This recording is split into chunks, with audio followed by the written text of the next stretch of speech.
Welcome back to another episode of the Casey Campbell podcast. Casey Campbell with you, of course, and we are pleased to be joined by NASCAR fans who definitely know who this person is. It's Cindy Yen. How are you?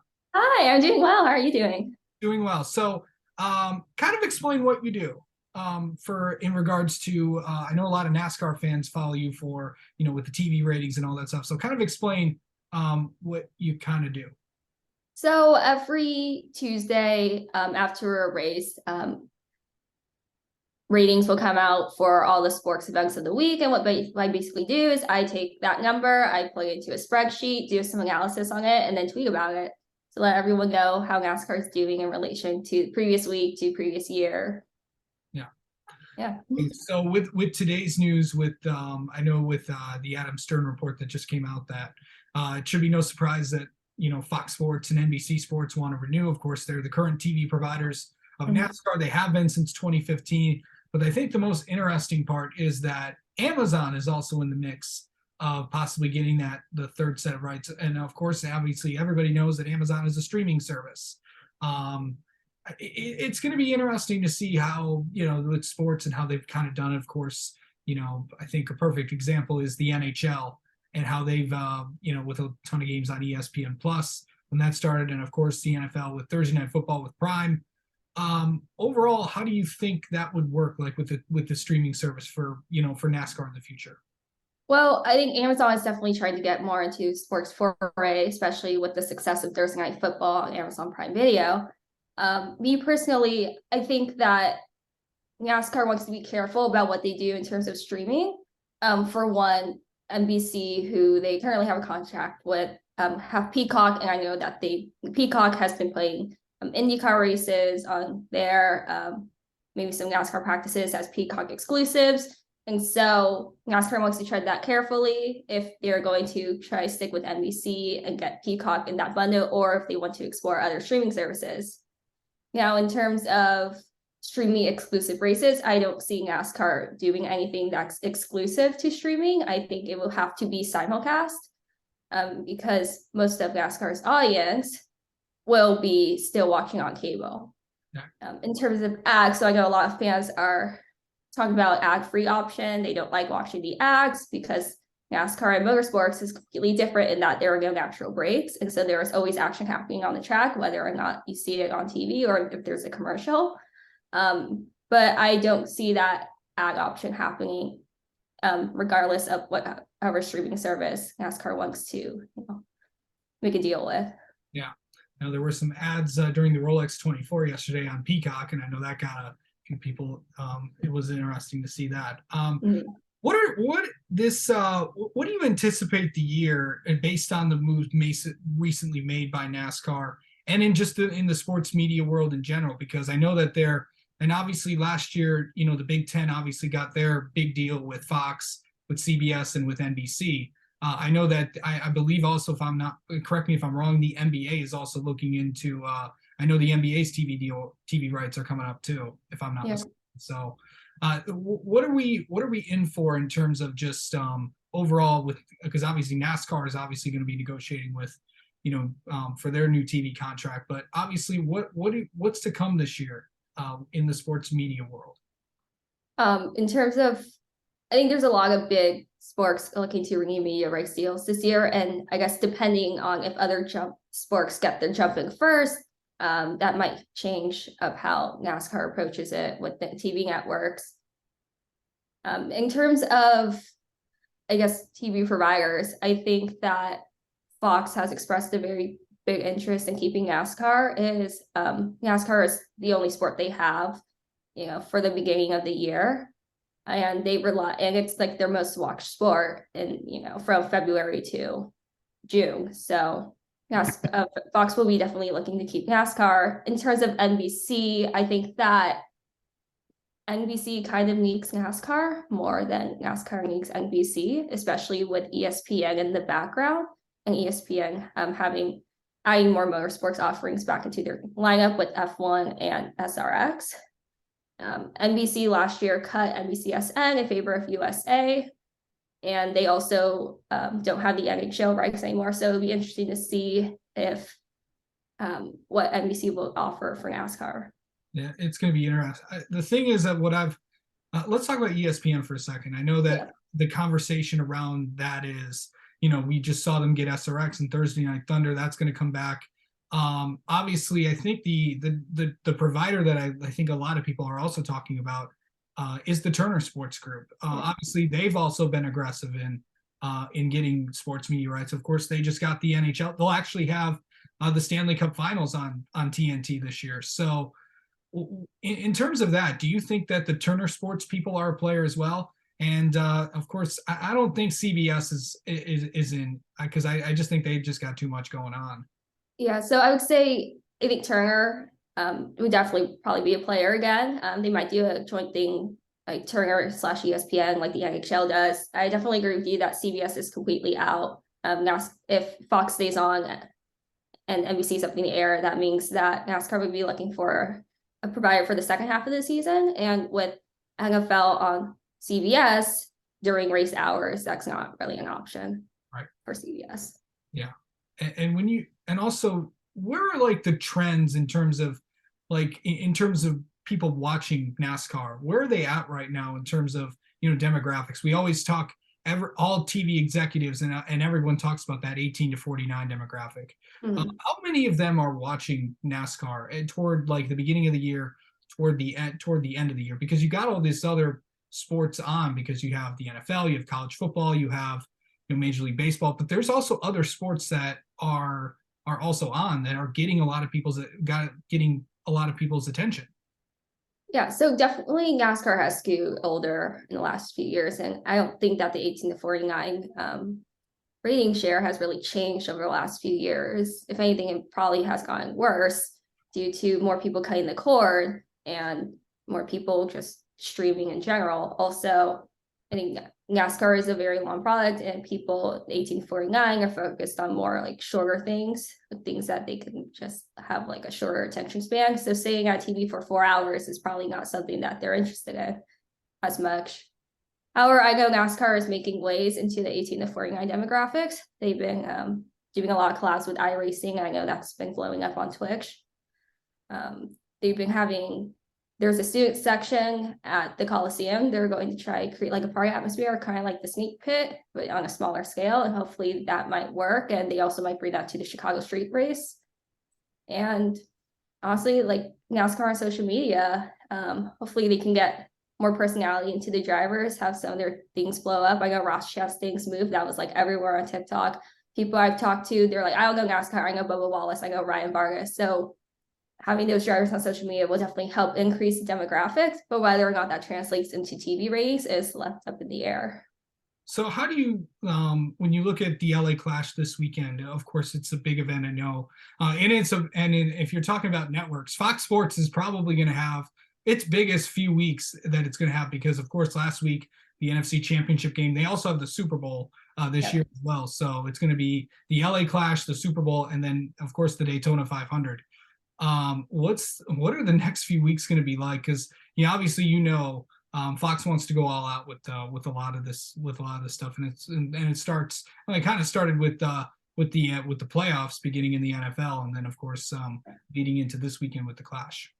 Yep. Fox will definitely look to have big numbers for the Clash this year again. They've moved their race slot up to prime time, 8 p.m. Eastern, 5 p.m. Pacific. And so they'll be looking for a bit of a ratings bump over last year in terms of the Clash. And then also the Super Bowl next the week after, which I believe Fox will probably try to advertise the Daytona 500 during that. And then they'll be expecting some big numbers for the Daytona 500. The Daytona 500 is the biggest race of the year. And it has the most viewers out of any race on the NASCAR season schedule.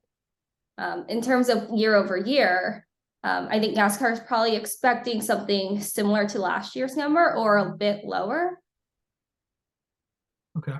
When you look at TV, TV, if I'm not mistaken, TV ratings were up for NASCAR in 2022. And a lot of people are saying that it could possibly go up again in 23 because it seems like, the 18 to 49 demographic is kind of starting to, hey, look at what these guys are doing. What's that? is it gaining interest if if more drivers are on Twitch, more drivers are on TikTok and all that? I think definitely social media can help blow up the sport, but I don't think it'll possibly ever return to the 2000s, even like 2017 levels. I don't think that NASCAR can get back up to there unless something major big happens, like maybe an F1 driver moves over to NASCAR, or NASCAR makes like the next big youth superstar. However, I think ratings for the last few years have somewhat stopped their downward trajectory, flattened up. I think there will be a few races this year where you'll see a bump. There'll also be a few races this year where you'll see a little slight decline. Mostly, I think it will be flat. In terms of the claim that 2022 had more viewership than 2021, that is correct if you aggregate a lot of the races. And that was also helped by the Daytona 500 not being rained out like the previous year. So that acts like an extra 4 million or so viewers to the count. If you remove the Daytona 500, I've seen it's been very flat, maybe like a few 100,000 viewers lower, like over the course of the whole year. Yeah. When you look at other sports, really, I think also when you look at like sports like IndyCar, and other forms of, like you got F1, obviously IndyCar, IMSA is getting more popular with, of course, with the Rolex 24 and this new LMDH class. Is there, for IndyCar, is there more people watching that? Because obviously a lot of those races are on NBC. They also stream on Peacock as well. And I think only like 2 races are on USA, and then 1 race is exclusively streamed on Peacock. Do you anticipate, like, how do ratings get calculated for like streaming services or something like that? So streaming services, so if you're watching a race on Peacock, I do not believe that Nielsen counts that in their viewership ratings. You would have to get that exact number from like NBC PR account. But if you are watching NBC on YouTube TV, I believe Nielsen actually does calculate that into the viewership numbers. Right. And of course, obviously, Nielsen's the one that obviously calculates all the TV ratings. What do they go in like based on for like just for the common person that may not know? Like, so historically, Nielsen, there's a thing called Nielsen families where like Nielsen just sends them like a box or like surveys, and like they ask them or tracks them on what they watch, how long they've watched for, and from that small sample, they then extrapolate to the entire population. Now, there's been a lot of criticism about that because it's not, very accurate. It's based on a small sample. And so there's other viewership services that might rely more on like set-top boxes. Like they can actually see if you're logged into cable, they like look at what the cable provider sends it back to them and they can use it. Or like if you have a smart TV, they can look at the data from smart TV and use it. But overall, Nielsen's been the top company for the last few decades, and everyone uses it as a standard. So even though their numbers might not be accurate, everyone still uses it. Right. So that's why I think it's important to look more at trends rather than specific raw numbers. Where are the trends for NASCAR viewership going? Where do you see them going in 2023? I would say flat compared to last year, which isn't a bad thing because after years of downward trajectory, I think NASCAR really needs this stability. Yeah, and especially heading into with the contract things. Who do you see? And obviously, obviously sports business journals with John, and obviously John came out with his prediction saying that Fox and NBC would renew, and obviously you could see like NASCAR Xfinity races on Peacock or I don't know what the Truck Series is going to do. Obviously, if Fox keeps them, obviously Fox is all the ARCA races now. Where do you see the ratings? Where do you see NASCAR going in terms of how do you see this TV rights thing playing out? I think Fox will resign with NASCAR for the first, was it like 16 races of the season plus the Clash plus the All-Star race.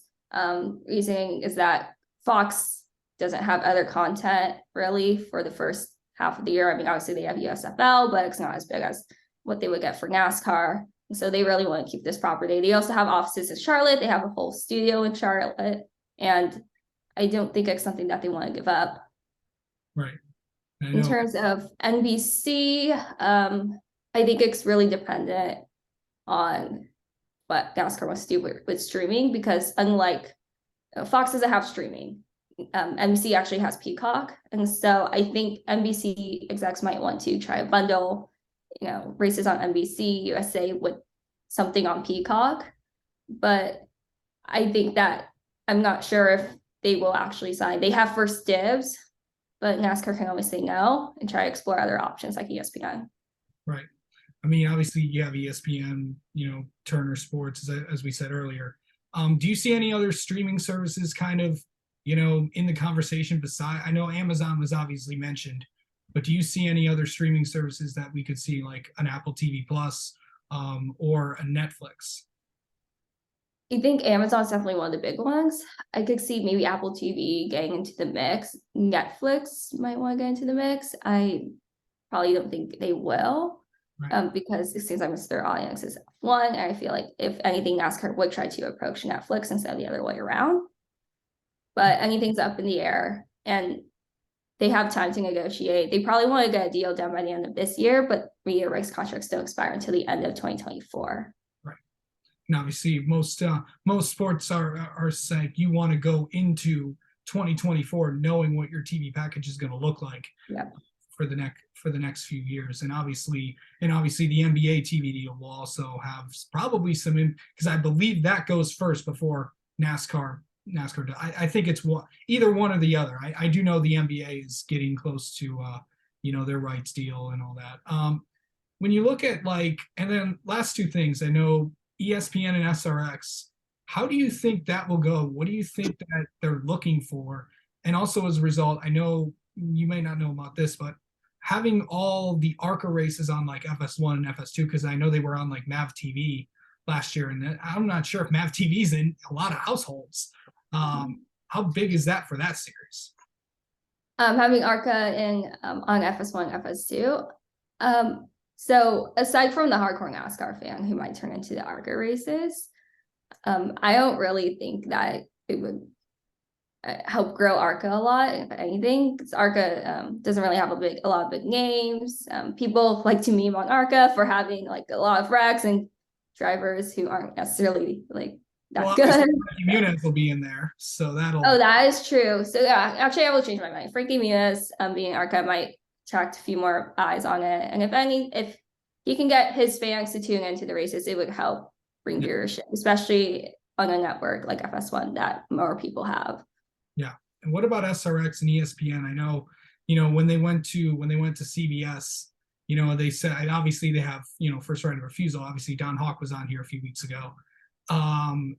In talking about that, going to ESPN and all that stuff, what's that going to be like, and having it on Thursday nights? How do you think that's going to go in terms of viewership? Where do you think trends will go with that? So CBS is not a cable network. ESPN is a cable network, but a lot of households do have ESPN. Right. Now, moving that date from Saturday night to Thursday night, I think will help SRX and actually might bring their ratings up somewhat, because in the summer, Saturday night, people want to go out. The weather's really good, but on Thursday night, they have work tomorrow morning. Might as well just stay home and turn on the TV and watch some racing. SRX is also in a very good position as being only in the summer. Their only competition is baseball. So unless there's an MLB game, on Thursday night, which there might be on a different network, I think that they have a good chance of seeing increased ratings year over year. Yeah.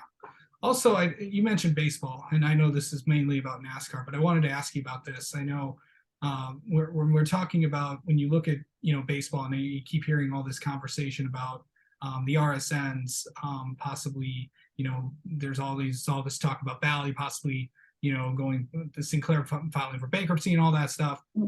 Where do you see that ending up in terms of where the RSNs of obviously viewership of with the NHL and the NBA and the Major League Baseball use for a lot of the regular season games for a lot of the teams? Where do you see that ending up, especially with rumors that Sinclair possibly could with Bally? I think regional sports networks are a really important part of the business model for all those teams, localized teams who have games exclusively in their city, and if only media can only watch the game on that specific network in their city. So even if Sinclair files for review, I think another station might come up and pick up those regional sports networks. All right. Well, Cindy Yen, thank you so much for coming on and talking with us. And let's have you on again sometime. Yeah, thanks so much for having me.